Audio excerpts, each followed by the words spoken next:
Hello friends, આજે આપણે બનાવીશું પાઉં રગડો અને જેને બનતા ખૂબ જ ઓછો સમય લાગે છે. તો ચલો બનાવીએ. મેં અહીંયા સૌથી પહેલાં જે વ્હાઈટ વટાણા આવે એને પલાળી દીધા છે 5 થી 6 કલાક પહેલાં, અને તમે જોઈ શકો છો એકદમ સરસ આપણા વટાણા પલળી ગયા છે. મેં અત્યારે આ રીતના જે વ્હાઈટ વટાણા આવે એ લીધા છે. તમારી પાસે જો આ વટાણા ના હોય તો આ રીતના જે લીલા વટાણા આવે છે, સૂકા વટાણા, એનો પણ તમે ઉપયોગ કરી શકો છો. વટાણા એડ કરી દેશું અને એની સાથે જ થોડું પાણી ઉમેરી દેશું. અને આપણા રગડો એકદમ સરસ થીક થાય એના માટે આપણે એમાં બટેટા ઉમેરશું. મેં અહીંયા 2 મોટી સાઈઝના બટાકા લઈ લીધા છે અને એને આપણે વટાણાની સાથે જ બાફી લઈશું. હવે બાફતી વખતે આપણે થોડું આમાં મીઠું ઉમેરશું, જેથી કરીને આપણા વટાણા અને બટેટા જલ્દીથી બફાઈ જશે.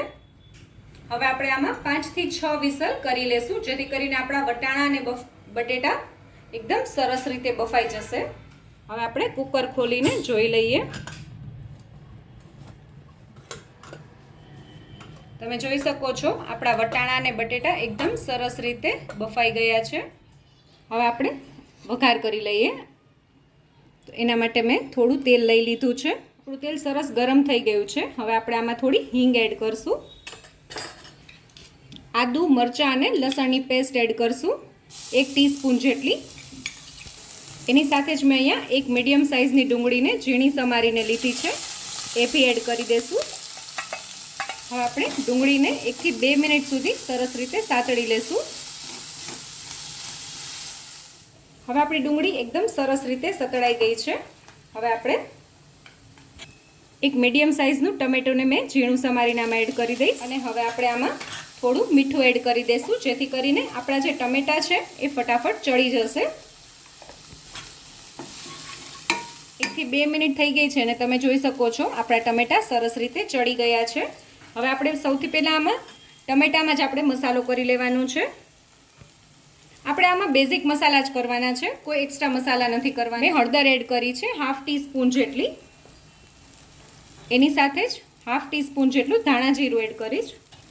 1 ટીસ્પૂન જેટલું કશ્મીરી લાલ મરચું એડ કર્યું છે. આનાથી કલર બી એકદમ સરસ આવશે અને આ ઓછું તીખું હોય છે.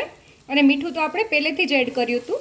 અને હવે આપણે બધું સરસ રીતે મિક્સ કરી લઈએ. પહેલાં તમે જોઈ શકો છો ડુંગળી અને ટમેટામાં આપણા બધા મસાલા એકદમ સરસ રીતે મિક્સ થઈ ગયા છે. હવે આ સમયે આપણે જે વટાણા અને બટેટાને બાફીને રાખ્યા હતા એ એડ કરી દઈશું.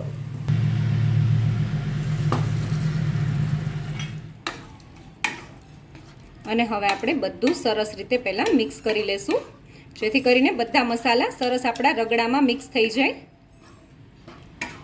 હવે આપણે આપણા જે રગડો છે એને સરસ થીક કરવા માટે થોડા વટાણા અને બટેટાને મેશ કરી લેશું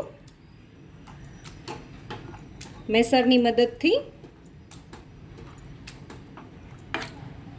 હવે આપણે મેશ કરી લીધા છે વટાણા અને બટાકાને. હવે આપણે આમાં 1 ટીસ્પૂન જેટલો ગરમ મસાલો એડ કરશું અને આની સાથે જ થોડો લીંબુનો રસ એડ કરીશું. આપણે બધું મિક્સ કરી લઈએ.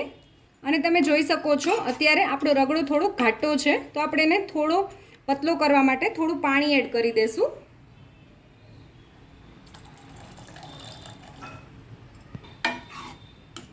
અને હવે આપણે આને 1 થી 2 મિનિટ સુધી ઢાંકણ ઢાંકીને ચડવા દઈશું.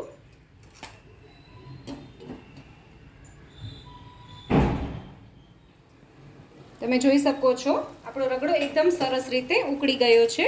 આપણે રગડાને આટલો થીક રાખવાનો છે. આમાં થોડી કોથમીર એડ કરી દઈશું. હવે આપણે પ્લેટિંગ કરીએ. તો સૌથી પહેલાં આપણે પાઉં એડ કરશું ડીશમાં. હવે આપણે એમાં રગડો એડ કરી દઈએ.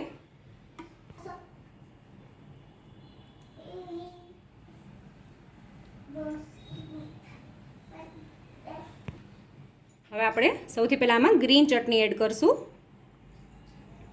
અને આની રેસીપી હું તમને ડિસ્ક્રિપ્શન બોક્સમાં આની લિંક આપી દઈશ. હવે આપણે લસણની ચટણી બી એડ કરી દઈશું.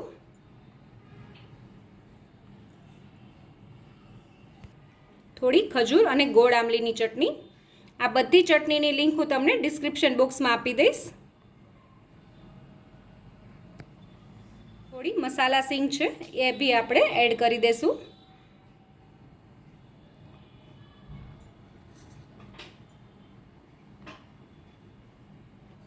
થોડી ડુંગળી ઝીણી સમારેલી,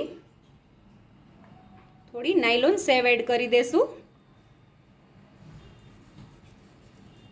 અને લાસ્ટમાં આપણે થોડા દાડમના દાણા એડ કરશું. તમારે જો ના નાખવા હોય તો તમે સ્કીપ બી કરી શકો છો. થોડી ઝીણી સમારેલી કોથમીર બી આપણે એડ કરી દેશું. તો તૈયાર છે આપણો પાઉં રગડો. જો તમને મારો આ વિડીયો ગમ્યો હોય તો મારા વિડીયોને લાઈક કરજો, શેર કરજો અને મારી ચેનલ કુકિંગ વિથ ઉમા પુરોહિતને સબસ્ક્રાઈબ કરજો, જેથી કરીને આવા નવા વિડીયો હું તમારી સાથે શેર કરી શકું.